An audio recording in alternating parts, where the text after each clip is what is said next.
All right, and this is Doc DOC Williams, and we're at the Baltimore Anthem Proday, and we are with who today?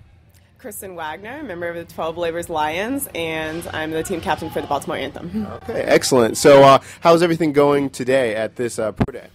It's going pretty well. I think we're scouting some new talent, being able to incorporate new talent that we've gotten and actually see them in action. So all in all, a great day. Okay. So let's start here. What did you learn from last year? This was the first year for Baltimore Anthem. You were the number one out of the draft. What did you learn that you're going to be taking into the second year with this organization?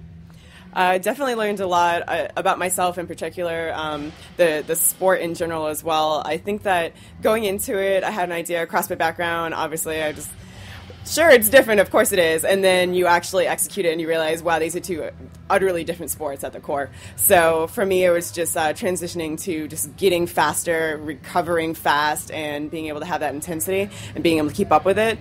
But going into this next year, I think I'm just going to take the recovery piece a little bit less lightly than I did last year, and then also like nutrition piece, because it's just two different sports preparing in two different ways. Yeah, and a lot of times we sometimes get comments that it's just like CrossFit, but it's the team version. Can you speak a little bit about the communication it takes to do these matches and then, like you said, the recover? Oh, absolutely. I can tell you firsthand, I've been on CrossFit team at the games for the past 3 years, and I've been on the Anthem last year. It is definitely, even at the team level, not the same whatsoever. So I will say in CrossFit, reps will count you. You never want to get a no rep, but here on GRID, every second will count, and there really is that pressure on you to execute flawlessly. And if you don't have the communication, something always goes wrong. In CrossFit, it'll go wrong in GRID, but in GRID, it's going to matter more overall to that ultimate time, because seconds lost means you probably lost the match, to be honest.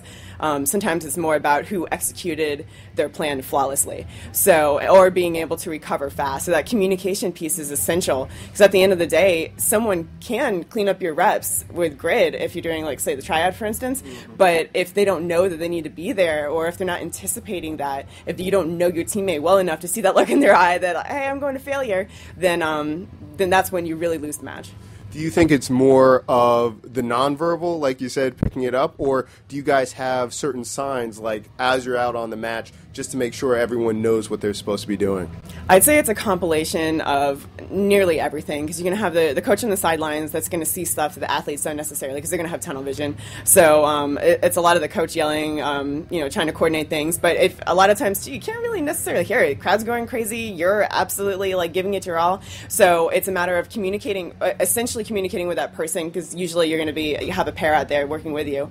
So the foremost, communicating with that person, and then whether that be verbally or this through eye motions. I think it'll depend on the person. Sometimes you're just absolutely dead, and at the end of the day, all you can do is deer in headlights. And then other times it's really, hey, last rep, like 9 of 10 or something. So, it's a compilation. And what I see a lot, and we were just hearing it out on the Pro Day out there, talking to a lot of the athletes that have come from CrossFit.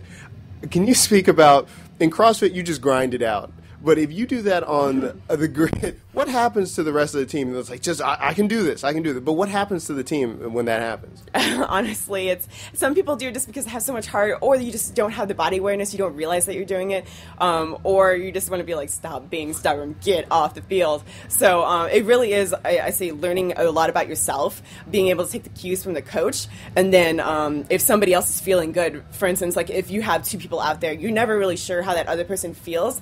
So if you have it and you know that you can do faster than that person who's like turning over the bar at that point, I got this, and then step out of the way, like grind through. So it definitely is one of those things where if you're having to quote unquote grind through the movement, you've probably already lost the match. Yeah. And out of all the different races, what's your favorite format? Wow. I'd say I really like the mirror, although I don't really get to participate in it, just because we have such strong women on our team. The one time that I did get to participate, it was just like such electrifying, because it's literally just overall maybe like 40 seconds to a minute or something. It's so fast.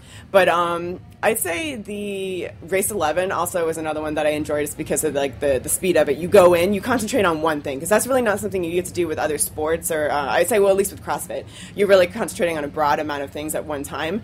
With that, you're just go out there, execute 10 of these as fast as you can, like sprint in, then you're done. So it's really a fun environment. You just shut down, you literally just go as hard as you can, not thinking about anything. Yeah. And what do you bring to the team? Now, people have seen you in all capacities, but what do you think, you're dialed in, that's your jam. No one else can touch you in that. So I say, well, my role on the team is a journalist, so specializing and not specializing, which is, I guess you'd say, essentially what CrossFit is, but you doing that at high intensity. However, my particular movement that I think I own would be the hang power clean. Mm-hmm. So, and again, that was like the one mirror that I got, because usually it's all the strong girls participating in that, and I'd say I'm a moderate weight mover at best. So, but for some reason, hang power clean is my jam. So, yeah, that I unmatched. I love that. That's great. Now, where do you train most of the year? I train most of the year at 12 Labors. They're my games team. We've gone in games a few times with them in the past. So the coach of the Baltimore Anthem now bringing in this year is actually on my games team for 12 Labors. So, and then one of the other members, Josh O'Connor, is also coming into our 12 Labors team. So it's nice to kind of have like a fusion between team for Anthem and then team for 12 Labors. Good times. Now, okay, so how do you break up during the year with CrossFit, grid training? Are those your two main ones, or are you doing anything else as well? I am. I think this year more than anything, I've explored other things, but I've also realized a limitation in exploring other things. So I branched out. I did my first powerlifting meet and my first Olympic lifting meet, but unfortunately, the weightlifting nationals are about like 2 weeks before regionals. Yeah. So, you know, my main deal is going to be CrossFit as far as that time of the season. Mm-hmm. So I'm going to unfortunately have to take a priority with regionals. So anyway, but what I have learned is that it's nearly impossible to do everything well. Mm-hmm. So especially if you're having to cut weight, or if you're having to, you know, max, and then all of a sudden you're going into another max like 2 weeks later or something. It's going to take a toll on your body. And especially like for me, I'm in school, I work full time. Like I definitely don't have the capacity to turn around and recover that quickly. So I believe that like during the CrossFit season, it's a matter of relearning how to CrossFit after grid, because anything past like 40 seconds, I was like, how do I do like a minute and a half workout, let alone like a 20-minute workout? And then coming back from CrossFit, trying to think about, wow, how do I get the speed back that I was working at? I just don't remember how to do that, because I'm so used to like not, you know, pacing. There is pacing in CrossFit, you know, to execute it well. So I'd say it's a whole lot of trial and error for the first few weeks when you transition. Yeah. And are you just trying to, when you're switching back to CrossFit, are you just trying to get your wind back? Are you just trying to learn how to pace yourself again? Or are you going through, because you don't see the same exact movements, right? So are you actually going through the fundamental of techniques, or you're like, I just got to get my cardio, I got to go past the regular time domains that I see in a grid? Honestly, I'd say that, essentially, I believe that each one feeds into the other. So the intensity that I do, even though it's short term with grid, I say the triad is more of a elongated workout, so you do kind of get that like capacity in there, but essentially everything's really short. However, you get that intensity that you wouldn't necessarily train to with CrossFit all the time unless you're doing like interval training or something to that extent. So I do believe that even though it does take me a while to get the capacity back, or essentially I don't think you ever really lose the capacity, it's just learning what your pace was. But I think that it brings me to a new level of how fast I can move, and like that fast twitch muscle and like that power that you wouldn't necessarily have trained to. And same thing with CrossFit. Like the more capacity you have in general, the more repetition you're getting of these movements, you're still going to be able to bring that to grid. So I think they feed into each other. It's just being able to transition and realize that you just have to change more mentally than anything. I think your mindset. That's interesting. So as you saw a couple athletes out here at Proday, have you seen any ones that, like the diamond in the roughs, the ones that are going to be the dark horses of this year? Any ones in particular, or skill set that you see? Yeah, I think for us in particular, for the Anthem, I know you're always looking for that person that shines on a specific movement, and to be honest, it really just depends. Like you can almost use someone that's a huge utility player that can go across the board, because that'll alleviate things that other utility players are doing so they can shine on other movements that they're good at. So I think that's the interesting thing with grid is that you could almost take anyone who is good at what they're doing, put them in place, and then it changes everything for everybody. I guess the good and the bad of grid, right? Because it's so strategic. So we have seen a lot of people today that either have the strength that we need in order to make like a good team, or the barbell turnover, which is another essential movement in grid. Yeah. One last grid question before we transition. For this year coming up, I haven't seen the official format. I think it's going to be all condensed in the year in September or August. I think it's going to be after the games. How are you going to approach strategically getting into playoffs this year? Because there was a slight change at the end of season 2 of who's going to get in. Are you trying to go for the top dogs, like knockout, like the brawlers, or just try to work like a workman's pace, just trying to, I wouldn't say weed out some of the weaker teams. That's wrong. But I'm going to say it anyway. Okay. I think if you ask every single athlete on the team, they'd probably give you a different answer. Everybody's motivation is going to be different. I kind of like being the underdog. Nobody really expects much of you, and as long as you believe in yourself and your team, you can achieve so much, and you don't really have that spotlight and the pressure that you potentially have if you're the reigning champions. So I think a slow climb is probably fair to also not necessarily disappoint you in the meantime. However, I know a lot of people also need that drive, or if we're not going for the top, then why bother doing this? So for me, I'd say I don't mind picking teams off one at a time and just seeing how far we can get. But I know there's a lot of other people on the team that are in it to win it. Yeah. Okay. Now, so we've gone through the grid. Now we're going to talk about, because we're only 5 days removed since the Open just ended. How did you do during the Open, and what are you looking towards regionals? So my team overall, we're in 5th place right now. I personally didn't do as well as I wanted to do, but I got like food poisoning right in the middle that was not pleasant, not expected, and definitely didn't work out well. But at the end of the day, the team survived regardless of my pathetic performance, we'll say. But I think I'm really excited about going into regionals. Regionals is definitely like the movements that bring up, and then bringing the weight to the table. I think that's something that I really excel at. Our team really excels at in general, and I think we're really going to be able to showcase what we have. So hopefully, everything goes well. We'll make it to the games, but it'll be exciting. Now you're going to be in the Atlantic region, correct? Yes, we'll be in Mid-Atlantic.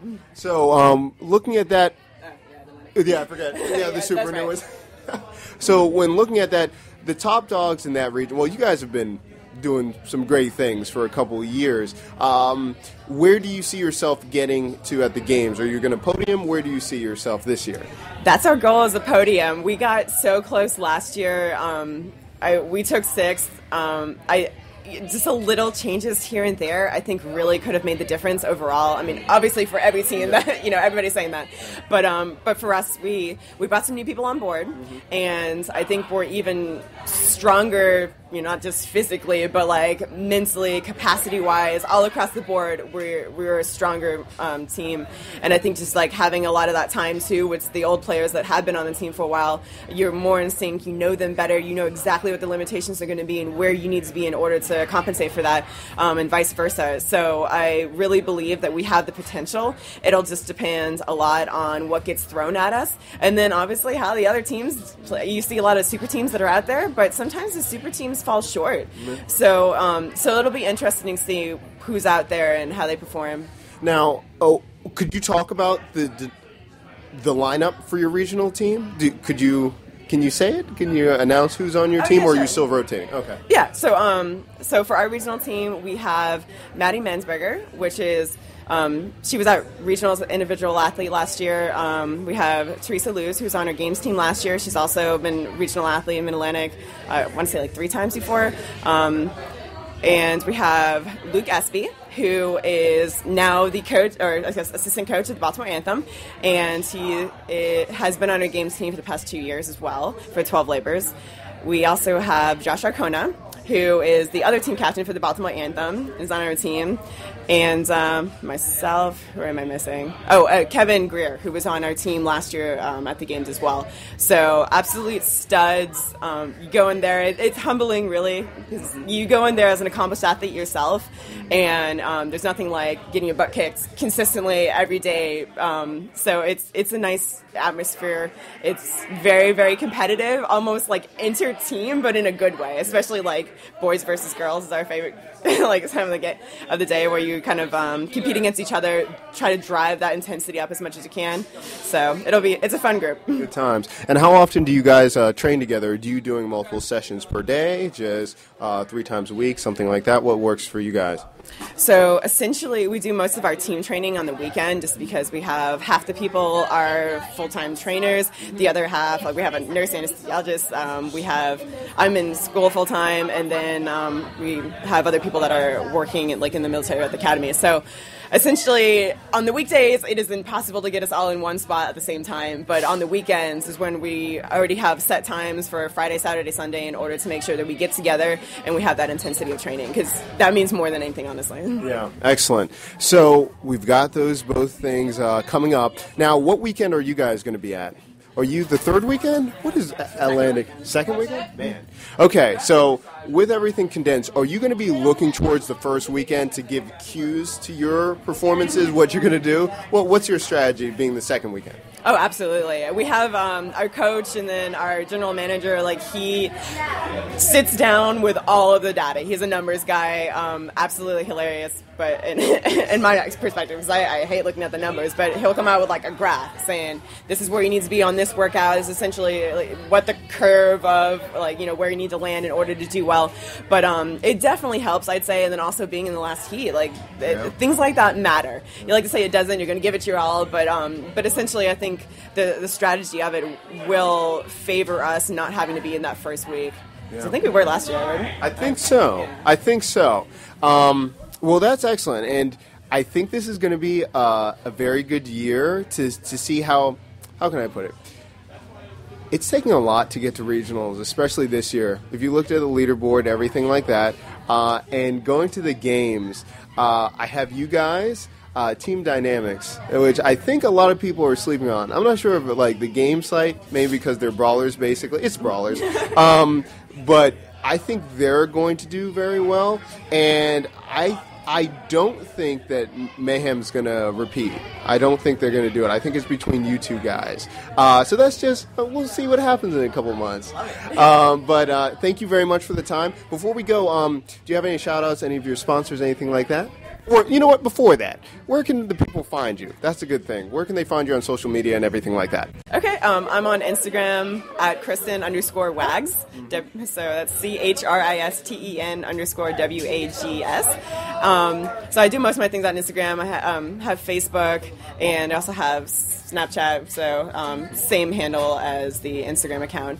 And definitely Blonix has been a huge support, and they do creatine, they do it well, they have beta-alanine, they're supporting us through regionals, and definitely Dama too, which is, they have really awesome, for me, I'm in the military, I've had a lot of heat casualties, well, not casualties, but heat experiences, I guess, so they have a wristband that actually does cooling system, so especially coming into this heat, now that it's summer, they've been amazing for me, but great support, great people, and definitely am excited to see them and have them support going through the game season. Excellent. Well, thank you so much for the time. We'll be watching your progression through regionals and then also the grid season. Thank you so much for the time. Thank you so much, too.